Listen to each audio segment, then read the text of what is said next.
Are you a reliable narrator in your memoir? Is your voice trustworthy? In this video, I'm going to show you how you can have the right distance from your material in order to have that reliable voice as the trustworthy narrator. Hello, I'm Brenda. This is Write Your Story, and I'm here to help you today to find your voice in writing your memoir. If you haven't seen my first video on this topic, I do suggest that you watch it, as it will be a good solid base for this video. It's linked right here and in the description below. As we learned in my first video, in order to be a reliable narrator, we need to have just the right distance from our material, not too close and not too far. If we are too close to our material, there's a risk that we run. And this risk is what Vivian Gornick in her book, The Situation and the Story, calls falling into the pit of confessionalism, or therapy on the page, or naked self-absorption. If we are too far from our material, we run the risk of thinking all we need to know is plot, structure, sequence of events, and everything else will fall into place. The problem is you'll be too far away and your story won't have heart and soul. So how do we find just that right distance? That's what I'm going to show you later in this video. Let's start first with the problem most of us have, and that is that we are too close to our materials, which is where most of us are if we're writing really hard memoirs. If we're looking at the death of a loved one, we're looking at the demise of a marriage, we're looking at unfulfilled dreams and expectations, we're looking at our upbringing and all the dysfunction that actually played out there. Those are heart and soul stories to start, and we will start naturally very close to them. And the reason we start very close to them is because we're starting to unpack how we feel about them and what happened, what transpired. And the story is really about us and our experience. It is that pronoun I. It's me and my story and how I feel about it. Now that's quite natural and normal, and we want to start there so that we can put that purge on the page, so we can get everything out on the page we need to say about whatever the situation is in our memoir that we're writing about. We need to perhaps go for therapy, we need to go for counseling. We need to write that first story just for ourselves. That is an excellent place to start, but it's not the place to stay. We need to move from that to the third person pronoun, the he, she pronoun, where we actually observe our lives. We step back and we observe them. We become curious about our own lives. We become curious about the narrative we've always believed about our lives, the narrative we've always believed about this particular person in our life. And when we become curious about that narrative, when it's no longer just about this longing I had that was not met, but we start asking questions, we start probing it, we put the searchlight on ourselves as much as on other people, we now will naturally attain that right distance from our material, and we will then naturally attain our true voice, that authentic voice that makes us the trustworthy, reliable narrator.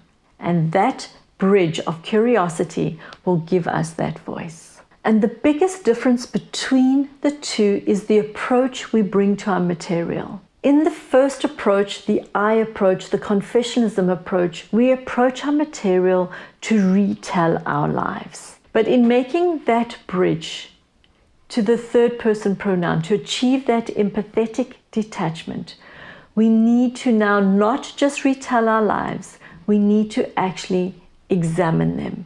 We need to explore them. We need to, as I said, be open to a different narrative about them.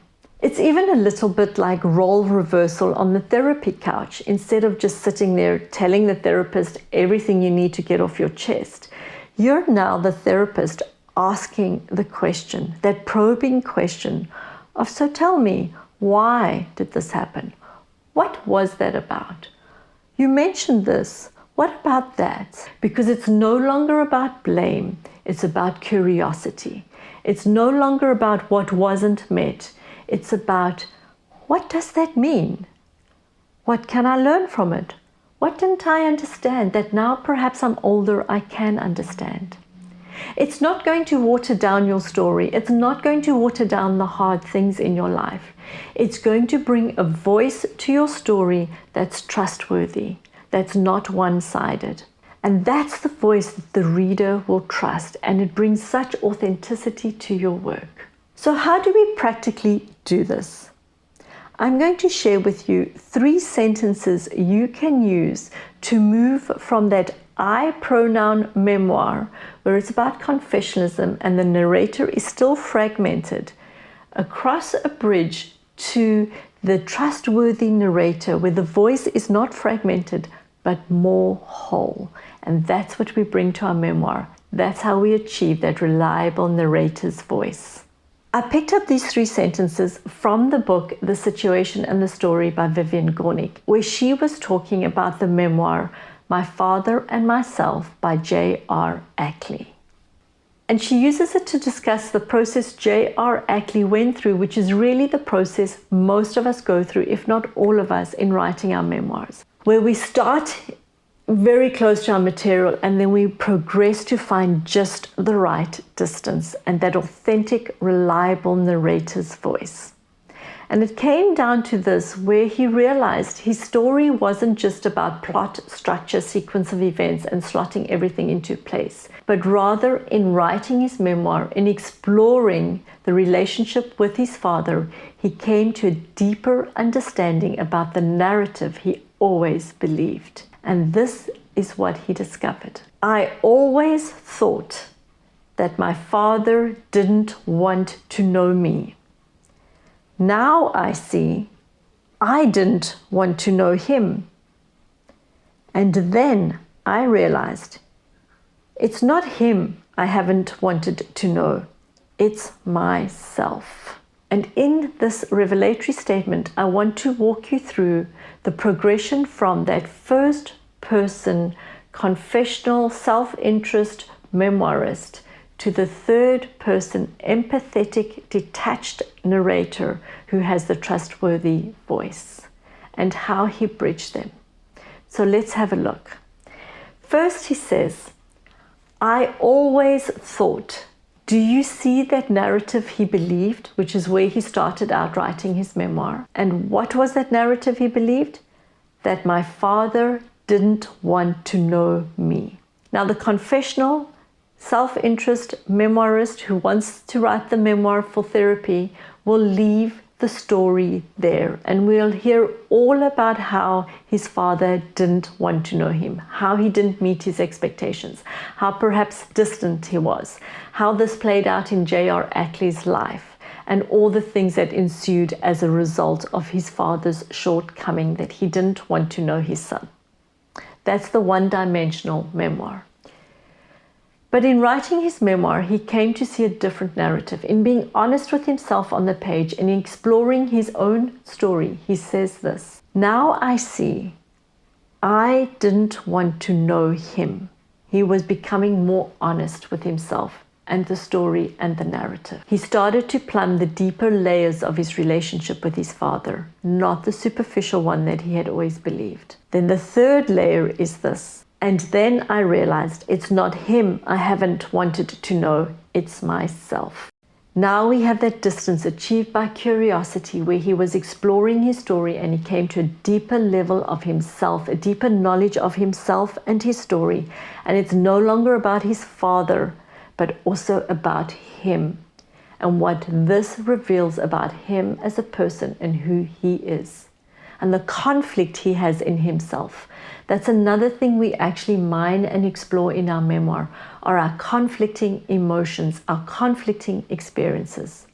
We can have an experience with somebody that's one where we really dislike them, but we also deeply love them. And we explore this on the page. And when we deal with that conflict, we deal with those misunderstandings, we deal with those mixed emotions, we become the reliable narrator. So I thought I would take this, once I discovered this and saw his process and saw how this flows and how it speaks very well to achieving that reliable narrator's voice, I decided to apply it to my own life, to my own story. And then I want you to apply it to yours. and I'm going to show you how it worked in my life and my story. I always thought that my father didn't love me. Now I see that he couldn't give me what he didn't have to give. And I've come to realize that he loved me the best way he knew how. Isn't that a very interesting progression of a story that we want to tell versus the one-dimensional story of my father didn't love me? And as we examine our stories, as we open ourselves up to a different narrative, what a progression of a story we get to tell the reader, to take them on, of how I came to understand that he actually couldn't give me what I wanted from him, which was quite normal to want that, but he didn't have it to give me. And so then that leads me to understanding that he actually loved me, but he loved me in the only way he knew how. And what does that look like in my story? And doesn't that liberate other people to move forward in their stories? If we stick to that one-dimensional I memoir, we really start and end at the same place. And the reader will just get happenings and events that don't help them to move forward in their lives.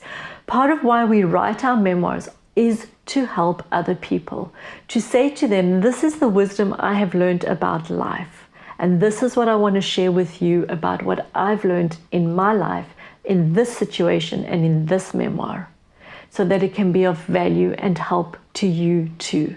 There is the empathetic detachment, the reliable narrator's voice. It's not all about me, it's also about you. It's about humanity. It's about how we find our way in this world. And that's what you want to convey in your memoir to your reader. So take those 3 beginning sentences and complete them.